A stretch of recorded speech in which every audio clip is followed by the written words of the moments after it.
आपण मैंने तो डिफरेंट टाइप रो पुडिंग ट्राई करथिबे जेमती कि rice pudding, bread pudding, banana pudding, chia pudding, chocolate pudding केते कोण। बट आज चलता आम बनैबा कोकोनट पुडिंग मात्र 3टी इंग्रेडिएंट रे बनिकी रेडी हो जिवो। So hello everyone, welcome to Bulbul Sodia kitchen. तो चलते स्टार्ट करबा आज रेसिपी जोटा कि होची कोकोनट पुडिंग। फास्ट मुझे कौन करी ना नड़िया भल भाव में सब कत्ता गुड़िक छड़े दी जहाद्वारा कि नड़िया फटे को मत इजी हम। तो नड़िया को ये मुझे फटे कौन करी ना नड़िया पानी को बाहर कर दी जोटा कि समस्त को पीवा को बहुत बढ़िया लगे। तो आम कौन करवा ना नड़िया फास्ट कौन करवा माने तार नड़िया गुड़ा को फास्ट छड़े नवा। मुझे कौन करी ना स्पून हेल्प रे नड़िया गुड़ा को एमती छड़े नहीं भल भाव में। आप कौन करेंगे 2-3 फाड़ करदे जोटा कि इजिली छाड़ी जीव। बट मत एमती कौन करे ना स्पून रे एमती छड़िया को नड़िया गुड़ा बहुत इजी लगे। तो फास्ट कौन करवा ना आम नड़िया गुड़ा को एमती सबूतक तार खोलू छड़े आनिबा। छड़े सारा पर आम कौन करवा आमर पुडिंग बनया स्टार्ट करवा। आपड़ देखु माने मु देखु एमती स्पून हेल्प रे छड़ुची केते इजिली छाड़ी दूची। आपणकर सुविधा देखिकी आपण एमती कौन करेंगे नड़िया गुड़ी को छड़े नेबे। तापर मुझे कौन करी ना सबू नड़िया गुड़ी को ग्राइंडिंग जार रे दे सारा पर मु कौन करी ना एथरे हाफ ग्लास पाखापाखि पानी ऐड कर देती। आम कौन करवा आमर मेन काम होची आम कोकोनट मिल्कटा काढ़ा। तो से कौन करी ना नड़िया अल्प टे पानी देकी माने हाफ ग्लास पानी देकी भल भाव में ग्राइंडिंग कर देती। तापर कौन करी ना गोटे स्ट्रेनर रे माने जूस स्ट्रेनर रे सब गुड़िक देकी कोकोनट मिल्क काढ़ी देती। माने नड़ियार जो रसटा नड़ियार जो क्षीरटा सेटा मु काढ़ी नहीं काढ़ी सारा पर ये ही आमर पुडिंग बनब। तो बढ़िया भाव में देखूँ मुझे चिपी चिपी नड़िया रस गुड़ काढ़ी देती। आप चाहिए कौन करेंगे ना गोटे कपड़ा नहीं कि कपड़ार हेल्प रे चुपुड़ी चुपुड़ी सब जगह काढ़ी पारे से बहुत इजिली काढ़ी हो जाए नड़िया रस गुड़िक।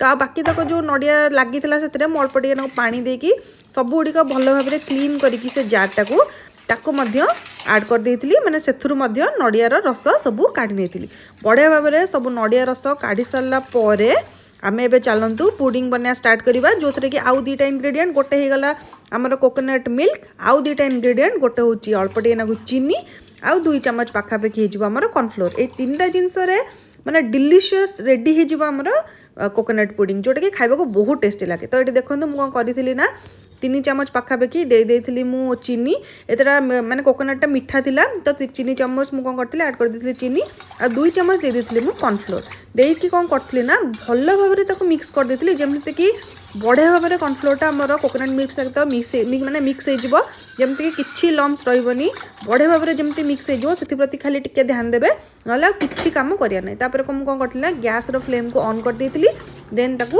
माने स्टार्ट करी एमती घांटा। आप कौन करेंगे जमारू घाटियाटा टे बंद करेंगे कहीं तले टे लगिजार चान्स थाए। और फास्ट कौन करवा ना हाई फ्लेम रे आमे टिके उषुम है पर्यंत माने गरम है पर्यंत हाई फ्लेम रे देदेबा। तापर फ्लेम को मीडियम करदेबा देन सेमती घाटिया आमे माने घाटिबार प्रोसेसटा सेमती चली बंद करवानी। मुझे देखो स्पून हेल्प रे एमती फेंटुली। आप चाहिए कौन करेंगे टी बड़ स्पून नहीं जाए जहाद्वारा कि आप हाथ टी गरम हबार माने हाथ जलिबार चान्स नथिबो।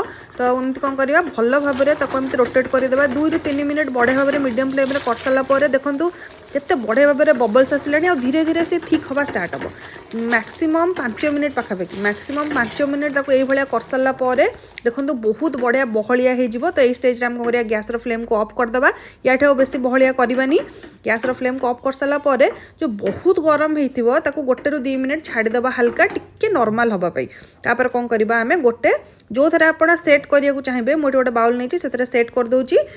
देन कौन करवा ना कोकोनट पुडिंग से जो मिक्सचर आम रेडी करते सब गुड़िक से देदेबा देकी आम कौन करवा ना या 3-4 घंटा को फ्रिज रे रखीदे सेट हाँपाई।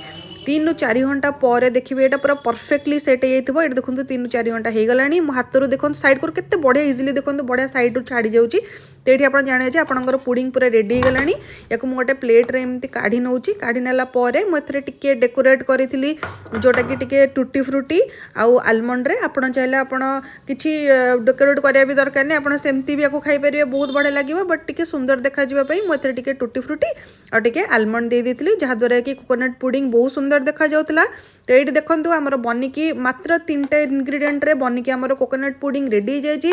खाइबा को बहुत टेस्टी लगे और ता सहित जो कोकोनट फ्लेवरटा आसे ना बहुत बढ़िया लगे। तो आपड़ ताकू डेफिनेटली आपको घरे थे ट्राए करूँ बनातु बहुत कम टाइम रे भी बनिकी रेडी हो खाइबा को बहुत टेस्टी लगे। और जदि आज कोकोनट पुडिंग रेसिपी आपको भल लगी थाए देन लाइक शेयर और सब्सक्राइब डेफिनेटली करेंगे। और जदि आप भिडियो को फेसबुक रे देखुं देन फॉलो करदे और जदि यूट्यूब रे देखुं तो सब्सक्राइब डेफिनेटली करदे। रोची पुणी देखा नेक्स्ट वीडियो रे किसी नुआ रेसिपी सहित। Bye bye.